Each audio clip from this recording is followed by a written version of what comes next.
કરીએ તો ગુજરાતી સાહિત્યકાર રજનીકુમાર પંડ્યાનું નિધન થતા સાહિત્ય જગતમાં શોક છવાયો છે। રજનીકુમાર પંડ્યાની અંતિમ વિધિ જમાલપુર સપ્તઋષિ સ્મશાન ગૃહમાં કરવામાં આવી। તેઓ લગભગ છેલ્લા 2 વર્ષથી કિડનીની બીમારીથી પીડાતા હતા। 2 દિવસથી તેઓ મણિનગરની હોસ્પિટલમાં દાખલ હતા, જ્યાં તેમનું 86 વર્ષની વયે નિધન થયું।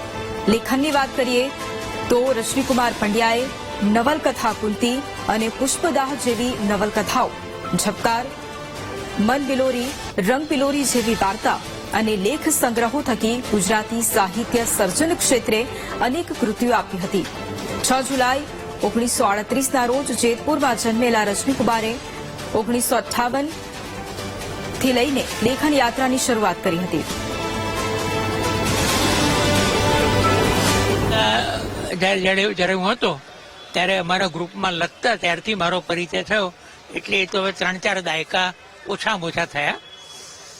પણ એક જે હું સમજ્યો દર્શક સાથેની વાતમાંથી કે છેલ્લા ઘણા વર્ષોમાં લખાયેલી જે થોડીક નવલકથાઓ આપણા મનુભાઈ પંચોળી દર્શકને ગમી હતી, એમાં રજનીકુમારની કુંતી હતી। એને હું એનું એક સાહિત્યિક મૂલ્યવત્તા તરીકે એ વસ્તુ મને હંમેશા યાદ રહેશે।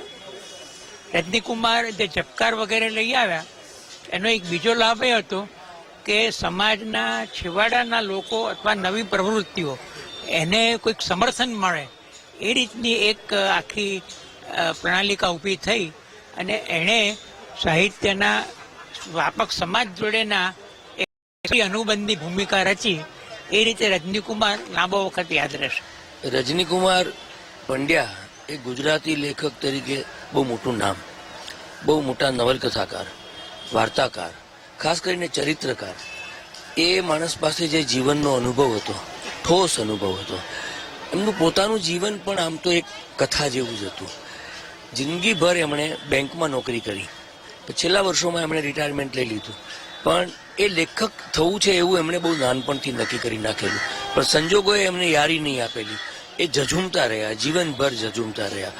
પણ એમણે આપણને જે સૌથી મોટી શ્રેણી આપી એ તો ઝબકારની શ્રેણી આપી। ઝબકારના લેખો આજે પણ લોકો એટલા રસથી વાંચે છે, વારંવાર છપાય છે।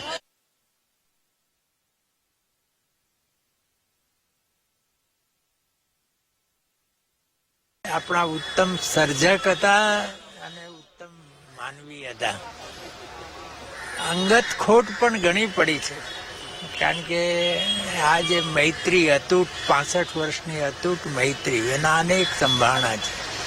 પણ એક વાત નક્કી છે કે આપણી ભાષાના આપણે અભિમાન લઈ શકીએ એવા મોટા સર્જક હતા અને સાથે સાથે બહુ જ ઉમદા માનવી હતા। અનેક સંસ્થાઓને એમણે લેખો દ્વારા, પોતાના પુસ્તકો દ્વારા અનેક સંસ્થાઓને એણે મદદ કરી દે। એટલા બધા રુજુ હૃદયવાળા હતા કે કોઈનું દુઃખ સહન કરી શકે નહીં। એટલે આવી વ્યક્તિની ખોટ તો ક્યારેય પુરાવાની નહીં।